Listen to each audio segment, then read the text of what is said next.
Hey everyone, welcome back. Today's December 27th and Baro is back on the Orcus Relay on Pluto. I was told that Baro has brought a lot of new stuff this time, and I'm unfortunately sick again, but Merry Christmas and Happy Holidays to everybody that's been celebrating. Hope you've been having a good time at this end of the year. And, well, what's going on with Quincy's face? Anyways, let's go see what Baro has to offer. Hello, Golden Knuckle Statue Meg Just with back from the Itzel, void, I presume. the usual, a decoration you could place in your orbiter and elsewhere. Volcanic Edge. I only have 4 of these, so I'm going to assume that this used to be one of the operation rewards. I can't really tab out right now because it's going to kill this recording if I do that, but if I only have 4, it's probably from there. Otherwise, I still don't know them off the top of my head. Prime Peter Charge. This is a must buy. Grab it. It's useful for blast builds on pistol because blast actually useful now. Good for just raw heat DPS and heat inherit setups. And then also if you just want big gas scaling too, which is still useful in other kinds of setups. And then we finally also have, if you just want radiation damage for Eidolons, but I don't know who plays that these days. Okay, Prime Firestorm, grab this. If you're not going to grab this, I don't know what you're doing. This has quite a few uses for AoE launchers and explosives like that, but also has other more niche but still useful uses, like increasing chaining capabilities on a Torrid Incarnon, going from 7 to 9. It doesn't directly hit up 9, it just makes the beam flicker more, which at Bestial Path in a weapon that overkills, even if it flickers between enemies. I mean, it's going to get more kills that way. So that's there too. The entire Prisma Daedalus shoulder collection, armor collection is here. So it looks like that for the shoulder piece. And then we have this for the chest piece here. They do actually color quite well, so if you've been looking for more armor pieces to pick up, feel free to grab these ones as they're a little bit more smooth and fit on easily. We have a Teer presence if you'd like to imitate him himself over the course of these holidays. Always showing up every couple of trips. Primetomorphic Transformer. We don't really have content right now that needs this, but I guess if you want, you can use it for Elytron or Amisha scaling in either normal Archwing content or Railjack, or I guess if, what's that called? The Infested Boil for the Forma farm returns once again, but otherwise, yeah, it's not much going on there. Mark of the Beast. Pretty decent one, a bit niche, but solid. Normally you'd use this with glaives with dual-wield pistols. It's up to you, you'd like to grab it. It's fun, but not as important these days.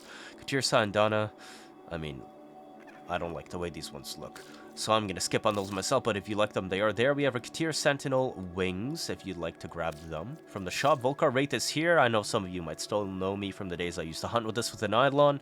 I do not recommend hunting Eidolons with this, but it is a fun little sniper that has a fair bit of status, albeit impact is not a great proc these days, so I'd say it's kind of niche. But if you really want to do some weird internal bleeding setups with it, I guess that's there. It's just, I consider it a novelty item these days. 3-day booster is here if you'd like to pick it up and go from Profit Taker for some drops, or go through the new method via, what's it called again? The Hex Farms stuff. I haven't looked into it exactly, but I've heard that you can get tons and tons of credits out of that. Like, it is almost competitive, if not competitive, with Profit Taker. We have Axie V8 if you're looking for your Volt pieces, or Odinata and Lex again. Carpeted Heavy Gunner Spectre, I just don't really care. Xylock is here. Xylock and Carnon exists, but Xylock Prime also exists, so I don't know, man. It's not much for me to say. Collector's item, I guess. If you want a horn on your head, it is there, available once more from Baro. We have our Kubro Glyph. I just noticed, it seems like he's brought more in his inventory this time compared to before. We have our Pack Leader Sigil for your shoulders right there. And then our Ignis Tosin skin. Yeah, another skin from, I think, is that Neja's series or Inarlos' series? Okay, we got Parazon poster as a decoration set up in your orbiter, or if you want it for your dojo, and Zaku Prex, same thing too as well. The card itself. We have Dual Sword Lemna skin, one of the better freebie skins that don't require platinum or actual paid to get. And it is interesting, because I wouldn't really think they're dual swords at first glance, but yeah, that's what we got for them. Wisp of Mortal skin, another one of the ones I don't really respect texturing on the frame, but at least it kind of respects the momentum of sculpting on the frame, where you can see how certain assets are emphasized, but that is there if you'd like to pick it up. Very crisp here from Is it 2 or 3 years ago, TennoCon at this point? Probably... It's a very war fan. Genshin is already better. And then Genshin Prime came out, which is basically twice as good as Genshin. So, yeah, that's another collector's item. We have our Javi Genome scrolling. It's hard to see, but if you like that decoration, it is there. Prime Deadly Efficiency. There isn't really a use for this. Maybe somebody will find a use for this in the future. But, like, legit, there just isn't a use for this mod. Teer Solstice Sandana, do note that this has problems rendering in light effects off of the black. It makes it kind of have a velvet-esque aesthetic. It's up to you if you like it or not. Cookie Kavat Glyph here as always, and then our Kubro Glyph 2 for ringing in holiday season. We've got our Wintercrest Sandana that hangs off your back like this, same as always for winter. And Sands of Renal's Blueprint if you still haven't done his quest yet. And Fae Path Ephemera. Yeah. Okay, so it seems like the big thing is he's bringing all of the Prisma weapons he's ever had. Plus all the Prime mods. Why does this almost feel like a TennoCon Baro? Okay, we'll just TLDR this very quick. Prisma Angstrom's a fun one, but not a crazy Incarnon. Some of these have Incarnon, some don't. I'll mention when they do. So this one I'd still say is worth picking up if you just want a fun weapon. You get, like... I believe the Angstrom is Bouncy Balls, is it? Or is that the Gorgon? If it's not the bouncy balls, then it's just a big explosion. But this is within the family, the ones that are more fun. Prisma Dual Cleavers. Pretty strong weapons, but they have like non-existent range, 1.7. So Prime Reach is pretty much mandatory on them. Do note that these weapons by default have pretty slow swing speed, so you're definitely going to want a fair bit of attack speed if you're going to put it on them. Otherwise, 80% slash with good crits and a pretty solid crit chance and status. Okay, we've got Prisma Dual Decurions. These are basically just fun sticks for Archguns. I'd say they're above average, but they're not really that outstanding or crazy compared to stuff like our Moslon or some of the other more niche specific ones like Corvus with like specific ribbons and whatnot. But what I can say is the Dual Decurions are very fun and very satisfying to play. So if you just want some oversized akimbo arch pistols that just hit like a truck and feel good to use, these are here. We've got Prisma Gorgon. This is another one, another Incarnon. It's another fun one too as well. Also, this weapon falls within the multiplicative final crit chance for Biting Frost, alongside Gamma Core Incarnon and Angstrom Incarnon. So that means funny red crits, but because how do you say it? It's like Acuity? The new Acuity mods. They use the same code as Biting Frost. So that means... Well, I don't even see Prisma Gorgon. I mean, no, Prisma Gamma Core here. But that means that those on headshots will final multiply their crit chance too. We have our Prisma Grank, if you like them, because they're just fun, satisfying to use, decent stats. Ammo economy's kind of trash, but they're okay serviceable weapons that can still do Steel Pad these days. The Prisma Grinlock, on the other hand, like, has good stats here, but the problem is fire rates sucks. It's a bolt-action rifle, and it just leaves a lot to be desired left on the table these days. It's not amazing slash procs. Only 50% slash weight, which is not bad, but nothing just stands out about this weapon these days. Prisma Obex. Now, these have a Acid Shell-esque augment that you can use on them. Problem being that I believe they still require ground finisher kills, which means status kills don't count, and that's kind of ass. So I would honestly say that these are mostly just collector's items right now. These fall within sparring category. And if I recall, it's the fist category that has a much better stance, not the sparring one. So you have both small range, not great stance. You have good raw stats here, but it's just like, again, impact weapon. And an augment that just isn't great. Prisma Skana. Now, this one is very nice. The best Incarnon sword in the game, or well, I guess I could say just best sword, because there are pretty much no other options for Incarnon swords. But yeah, it scales quite well, and it has, I think, status and crit perks you could pick between two as well, so still a solid stat stick if you'd like to go down that route. And the Incarnon version of this does shoot out sword beams as you swing it too. Prisma Tetra, this thing is junk. If you want a Tetra, just get Teta Tetra. Like, this thing is just so bad. Teta Tetra is roughly 3 times better than this. The gap is just that big. So just collector's item, MR fodder. Prisma Twin Gremlins, decent weapons. Akimbo, once again, satisfying to use. Ammo economy is not great, but I'd say they put up a decent fight. At least we have Puncture now for better crit scaling, if you want to play with those too. I would say Punch Through is really, really strongly recommended if you're going to play around with these. Prisma Veritux, slash base arch melee, the best slash arch melee. Raw damage wise, it's okay. But we got other stuff too, like the Nux, and I don't remember what the other slammy, explosive-y one is. It's not Grattler. I think Grattler's the explosive gun, arch gun. But yeah, Veritux is decent.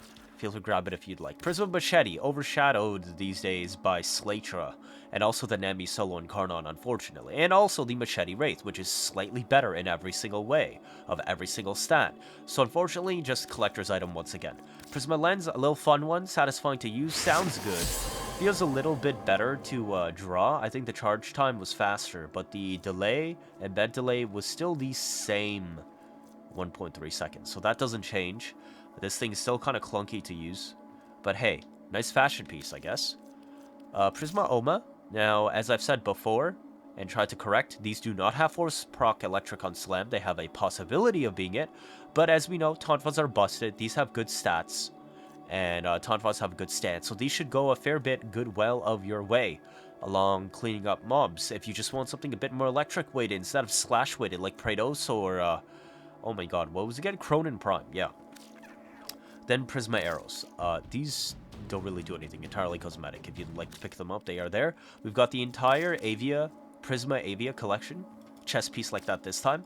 And then a shoulder piece like that this time. Man, we need to speed this up. Like, we've been yapping on this for a while. There's so much that he brought this time.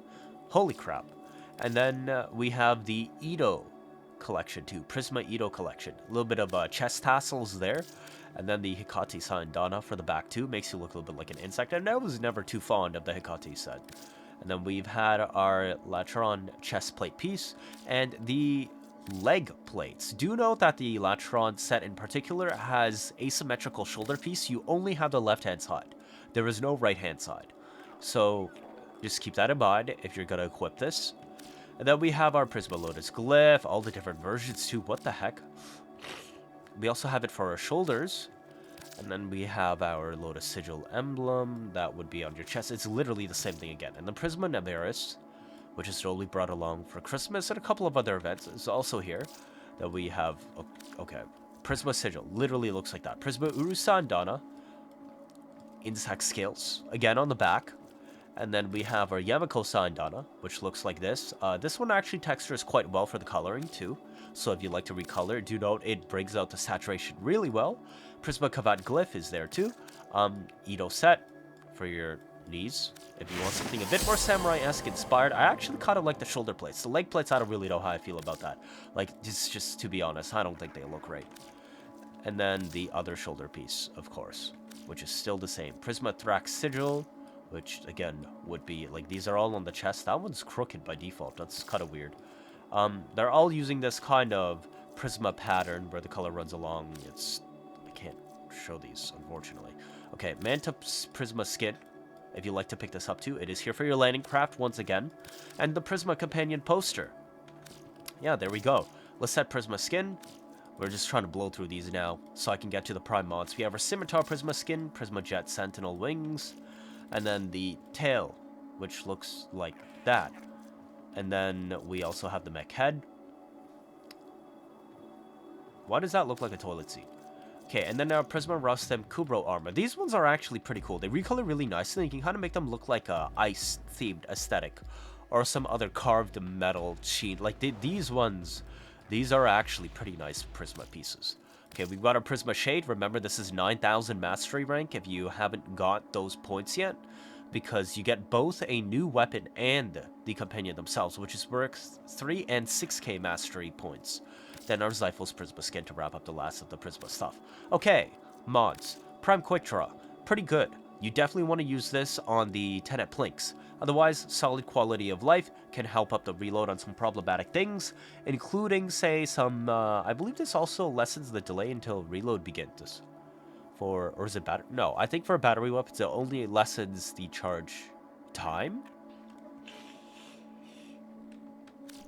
Okay, then we got Prime Regen. This is a mandatory mod for Sentinel builds. You don't want to miss this. It gives you basically 3 just much fast revives by default. 25 seconds instead of 60. You tie this element to its bond, killing in Xmas shaves off to another 12 seconds. Like, next thing you know, your Sentinel's already back. Prime Animal Instinct, another mandatory one, should be self-explanatory. Lets you not need to use Vigilante Pursuit or Enemy Radar on your own frame, because it's 33 meters more. Ability Duration, this is also mandatory for so many builds. Like, literally, just grab this.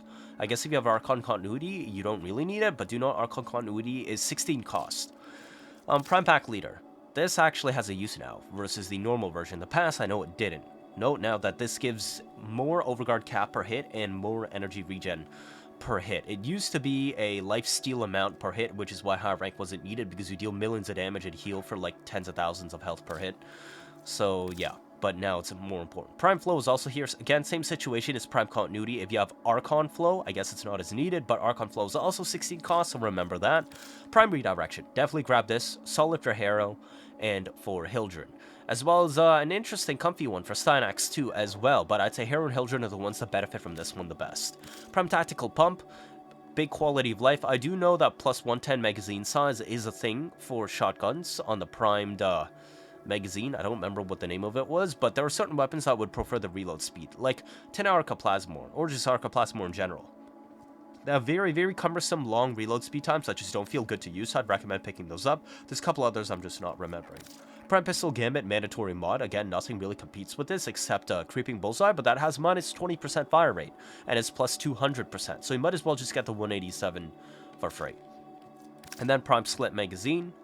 I can't think of any right now that really wants this. I think this is another one that's nice to have rather than absolutely mandatory. And that's what Baro has brought this time.